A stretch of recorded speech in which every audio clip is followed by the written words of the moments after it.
Assalamualaikum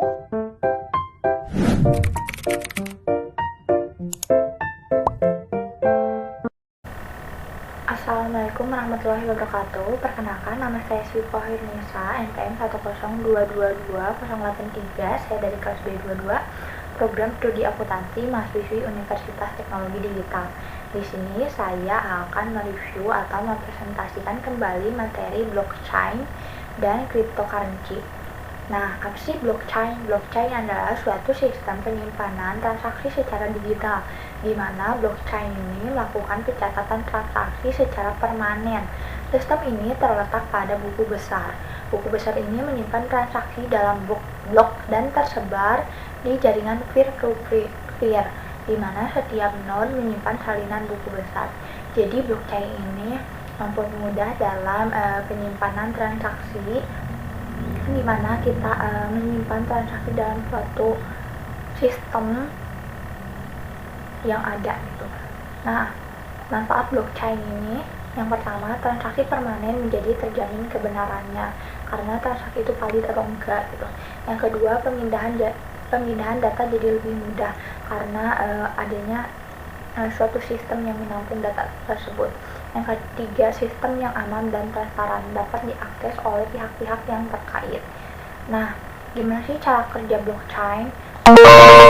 Sebagai buku besar transaksi yang terdentralisasi melalui jaringan peer-to-peer. Buku besar ini mencatat setiap urutan transaksi dari awal hingga akhir. Setiap transaksi dimasukkan ke dalam blok dan setiap blok saling terhubung antara satu dengan yang lainnya.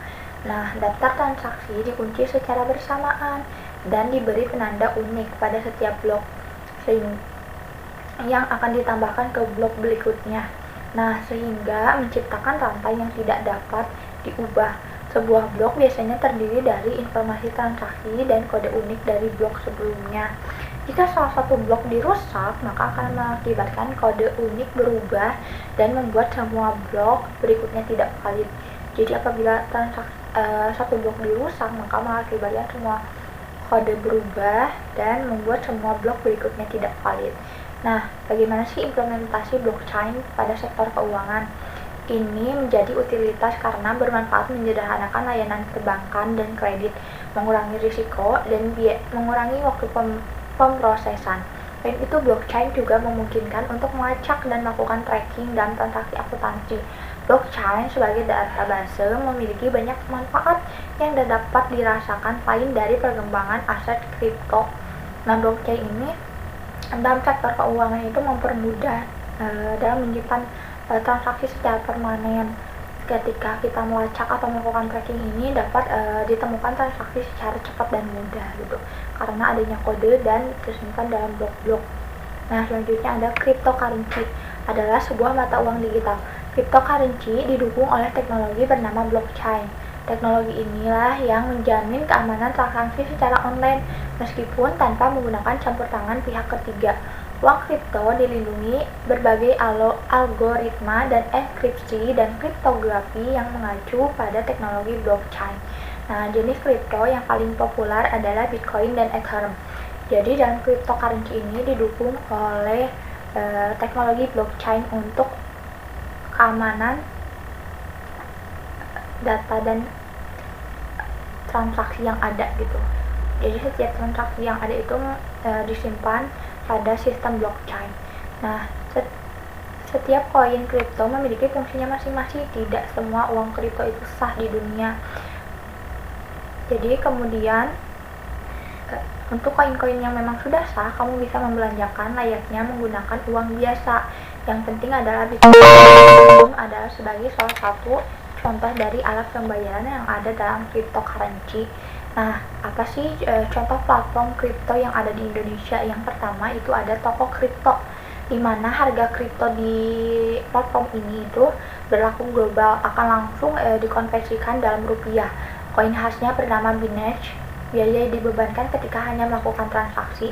Nah, terdapat kelebihan dari cryptocurrency, yaitu bersifat universal, di mana seluruh dunia bisa menggunakan cryptocurrency karena tidak ada syarat untuk menjadi pengguna cryptocurrency. Yang kedua, cepat. perdagangan Bitcoin hanya membutuhkan waktu sekitar beberapa menit hingga 1 jam. Yang ketiga, transparansi. Setiap pengguna cryptocurrency bisa melihat semua transaksi yang pernah dilakukan, tetapi tidak diketahui transaksi tersebut dilakukan oleh siapa karena hanya dalam bentuk angka tanpa identitas. Nah, selanjutnya itu sebagai kontrol pribadi, yaitu setiap pengguna bertanggung jawab atas uangnya masing-masing. Di samping ada kelebihan cryptocurrency, di samping itu juga ada kekurangan cryptocurrency. Nah, yang pertama itu celah bagi kejahatan, di mana mereka bisa bertransaksi untuk barang atau hal-hal ilegal dengan mata uang digital ini tanpa bisa dilacak, jadi bisa melakukan transaksi ilegal dengan cryptocurrency. Yang kedua, sekali lupa password, semua uang bisa hilang gitu. Nah, ketika sistem password tanpa ada pihak yang mengaturnya, maka kamu berisiko kehilangan semua uang di akunmu tersebut jika lupa password gitu.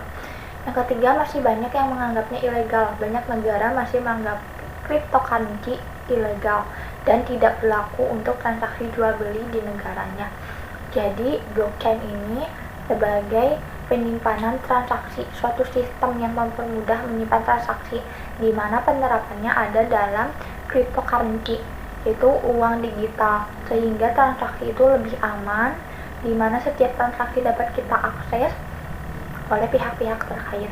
Sekian presentasi yang dapat saya sampaikan. Mohon maaf apabila ada kekurangan. Wassalamualaikum warahmatullahi wabarakatuh.